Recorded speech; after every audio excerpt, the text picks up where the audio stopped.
mean, what we see here is a professional support system for the Queen, but also an extraordinary friendship. You know, there weren't many people that the Queen could fall back and trust unequivocally, and your father absolutely gave her that and then some, didn't he? Well, and it went both ways. I think, well, we all know as we get older, it's the people we've known all our lives that we feel we can trust the most, and you just feel most at ease with, comfortable with them. And they were very happy in each other's company. And, you know, she was a few years older than him and was a young, I mean, in her early teens, I think, when his father died. And I think always kept a watchful, cousinly eye over him, as you would, as we all would with younger cousins, you know, in the same situation. She very much did that. Yeah. But then she was also the head of the family, so as the matriarch, he was a wonderful matriarch to all of us, actually. But he was always kind of rather surprised and touched when she asked him to do things like stand on the, is it dais or? Yes. I never know how to pronounce that word. At the dais at Trooping, once he'd finished riding at the Trooping, he'd say to me, "It's rather wonderful. I've been asked to stand next to Lilibet, as we called her, on the dais at the Trooping." And surprised, and he needn't have been surprised at all. It was an obvious choice. It's very sweet, very touching. Yeah, a great relationship between the two of them that obviously is informed by a sense of duty and office, but and then there's the relationship, the DNA connection. But actually, a friendship is really what made it so special. That ability to really rely on one another. We saw some pictures there of the two of them at Wimbledon. That was always a highlight in your father's calendar, and you got to go too. I got to go. I think the first time I went was when I was 10. 10. So I think Arthur Ashe and Stan Smith was my first final. Wow. And I see Stan. Yes. There. That's 2011, I'm being told. I see Stan occasionally at Wimbledon. If I go on a men's finals day, he's always there. And it's really funny. We have a good joke about his lovely shoes that everyone wears now. That everyone wears, and he still owns the name. He's a very clever chap. Does he really? Yeah. That's remarkable. I love a story like that. They're his shoes. They're all wearing Stan's shoes. When it came to drafting up the royal duties, how would the Duke have ended up with something as wonderful as Wimbledon in his calendar every year? Well, I presume he must be a huge tennis fan. Well, no, his mother did it, you see. So when she died, he took it on. And before her it was Prince George, yes. Yeah, yes. it was so kind of inherited, his father. I guess, so I think there'd been a Kent at the helm for 75 years or something. Yes. So it was very emotional when the Princess of Wales took over. It was a big moment, and she was incredibly sensitive about it, and, you know, very gentle with the movement. You know, it was the passing of the baton. Yeah. Yeah. But it was inevitable, and it was time. It was time. He absolutely recognised it was time to hand it over, as his walking was becoming more difficult. And I mean, you know, he's very tall and very thin. You could almost see him swaying in the breeze on the centre court. It would make me quite nervous. His passion plays populated an awful lot of what he did. What came first, the duty or the passion, do you think? Certainly with projects like anything to do with cars. I know that you would quite often keep him company when your non-petrol loving brothers but cars, stepped aside. This is fun. This is him at play. Right. But there are passions that are also work, which is, of course, the dream for all of us, is that we're working in something that we're passionate about. So music, he managed to weave work around music, being the president of the London Philharmonic Orchestra. Which is an extraordinary orchestra. A wonderful orchestra. To be associated with.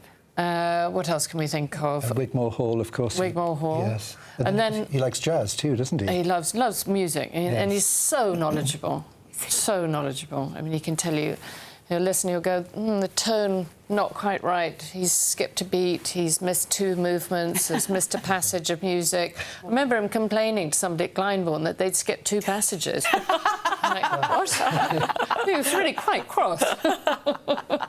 He was right as well, they had. And, you know, his soldiering, remains a huge passion, even though he's stepped down as Colonel of the Scots Guards. He still will always be passionate about it. Once a soldier, always a soldier. And what we have to remember is that for as long as the Queen reigned, she was able to do the job that she did and serve the organisations that she did because she had the incredible support of family members like the Duke of Kent. And she was always very much alive to how important his work was, wasn't she, Hugo? Well, I think so. I mean, I think the royal family do rely a lot on, you know, on the other members of the family because they haven't got time to do all the things that they're asked to do. I guess that's why so many of the things are sort of spread around to different members, and I think that is very important. I think the other thing which is really nice about him is that, you know, that anything that he has been asked to do, he sort of takes on with great fascination, like, you know, the National Lifeboat Institute. You know, he's still ticking off lifeboat institutes that he hasn't had time to visit. Really? So, you know, he wants to get round all of them. He's got one more in a few weeks. He's going up to Fraserburgh. He's launching another lifeboat in a few weeks' time. Yes. I said, I thought you'd handed that one over. He said, no, why would I do that? Just asking. So do you find that you're at the stage of life now where you're saying, you know, Dad, please consider just calming down a little bit? No. He's having none of it. No, I don't want him to. I mean, he sort of is naturally, because his body won't let him go at the speed that he would like. But I don't want him to retire because what will he do? I know he likes being busy and it's good for him. Yeah. I can see he needs to be inspired constantly. Because that's what he's used to. Yeah, a life of service, right? Yeah. Yeah. And work that he really enjoys. I have never heard him, especially as a child, you know, when I was at home and remember him coming back from a hard day, I never heard him complain. Really? No, never. Not, I need a drink or anything like that. Just, it was always good. It was always uplifted by what he'd seen and done. Because I suppose that's the essence of being in service. You're giving to others. So you're giving joy, you know. But he was also very clear on the fact that he was there to support and never compete. And that bled through to everything that he did. You know, the charities that he would go to shine a light on. He wasn't there for anything other than to bring support and awareness to them. How much of that has passed back down to you and your siblings and then on to your children, his grandchildren? Well, I mean, an awareness of it. Obviously, we're not going to be working at that level, but it's just that awareness is important, and I want my children to be aware that if you have a privileged upbringing, you have to give back. That's just the way it goes. That's the quid pro quo, isn't it? Yeah, it is. It is. And they've all done something. You know, they've all raised money for something at some point, so they get it. But they also will have to earn a living. Absolutely, as you have and as your siblings have. When you look back at your father's work, what did you learn about him and his work that you didn't know already before this book came to be? That's an interesting question. Well, actually, I don't know half the stories in there. A lot of them are a surprise to me. I think.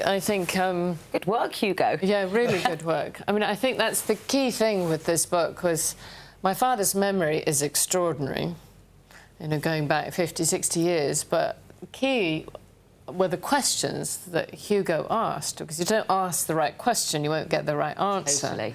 So he knew what to ask, and that takes a lot of research and time, and just triggered all these memories. It's just extraordinary. So a lot of it is surprising and new to me and my siblings, which is lovely. That's wonderful, because you're starting to look at him through new eyes, right? Yeah, absolutely. Chance to kind of replenish your own stocks of memories and connect some of the dots of, you know, oh, I remember when that trip happened. Yeah, oh, OK, yeah. Things must start to piece together like a jigsaw. And also because they were often away for long periods of time, because travel wasn't as easy. Yeah. then as it is now. So they might be away for a month.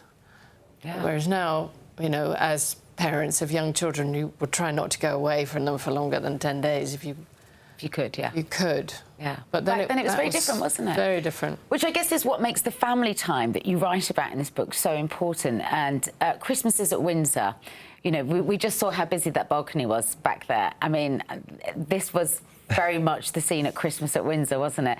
And I know, Lady Helen, that you've spoken about how stressful it must have been for your mother to find outfits for every single one of you, because how many outfits do you go through a day at Windsor? Well, the boys were easy. They just had jackets, you know, but I know you needed something for lunch and then something to change into for tea and then a long dress for supper. I know, and as a 14, 15-year-old, that was so exciting, your first evening dresses, and there were some very kind designers who helped and lent me things, and yeah, it would have been a bit of a headache for her. But it's fun. I mean, I have 2 daughters and I know what fun it is. Yeah. What were the Duke's recollections of those important family times? Because so much of his year was spent working. Well, he became very animated about Christmas and described it at great length of how, you know, the doors would open and the children would come rushing in and find their presents. Always on Christmas Eve, wasn't it? Yes. So that was good. And then, I mean, one other thing about the book, which I was very keen to do, is to try to give a really good portrait of Princess Marina, because nobody's done that properly yet. And there were 1 or 2, you know, really good people who'd written things about her, which I was able to bring in. She had a cousin called Natasha Johnson, and her husband, Sir Charles, was a very intelligent man, great friend of your parents, actually, as well, and of Princess Marina. Natasha was really close to her. And so I managed to weave that into the book as well, because his portrait of her, they used to call them the Fabergé aunts, didn't they? All those Greek princesses. And so that I think was important, because it's never been done properly. It's a wonderful book, with their Hugo. memories. I hope you're very proud of it. And I think these books are important, certainly for the generations to come. You know, we sit here and we plunder the history books on this series, and we rely on documents like this to keep us informed, to separate rumour from fact, and to make sure that we're working with the facts as those that were there recall and remember them. So congratulations.